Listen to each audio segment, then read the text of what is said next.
पसे मंज़र पहले बताना बहुत ज़रूरी है कि ये फ़ातिमा बिनते अब्दुल्ला कौन है और ये क्यों शायर ने जो है ना ये नज़म पढ़ी है। और ये मैं बताता हूँ, ये नज़म इकबाल ने यानी कि इल्लामा मोहम्मद इकबाल जो शायर मशरिक़ कहलाते हैं उन्होंने लिखी है।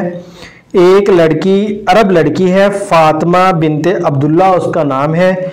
ये उसको शायर ने ख़राज तहसीन पेश किया है, 1912 में लिखी थी। अल्लामा इकबाल ने ये जो नज़म थी ये 1912 में लिखी थी। किसको ख़राज तहसीन पेश किया था? फ़ातिमा बिनते अब्दुल्ला को। और वो कहाँ की रहने वाली थी? अरब की थी। सितंबर 1911 में बरतानिया के अंग्रेज़ों के इशारे पर, बरतानिया के अंग्रेज़ों के यानी कि कौन से अंग्रेज़? बरतानिया के अंग्रेज़ के इशारे पर यानी कि उनकी मर्ज़ी से इटली ने त्राबलस यानी कि लीबिया पर हमला कर दिया था। ठीक है ना, उस वक़्त उसका नाम त्राबलस था। तुर्की त्राबलस वालों की मदद करना चाहता था।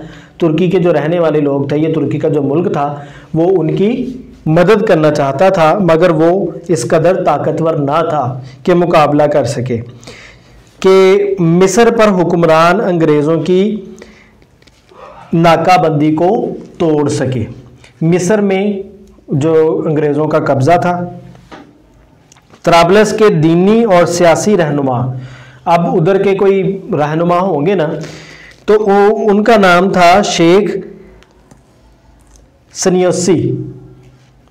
इसने जंग को जिहाद करार दे दिया। ठीक है ना, यानी कि उसने कहा कि अब ये जिहाद है। ठीक है ना, आप लोग जिहाद के लिए निकलें। इस ऐलान के साथ ही त्राबलस के मुसलमान बेसरो सामानी के साथ, यानी कि उनके पास जंग का कोई सामान नहीं था, ना तलवारें थीं, ना ही कोई घोड़े थे, ना ही कोई ढालें थी, कुछ भी नहीं था। इसके बावजूद वो अपने रहनुमा के कहने पर जिहाद के मैदान में निकल आए। फ़ातिमा बिनते अब्दुल्ला भी इनमें शामिल थीं। और जब वो मैदान में यानी कि गई हैं, जब वो जिहाद के लिए निकली हैं, तो आपको पता है उनकी उम्र कितनी थी?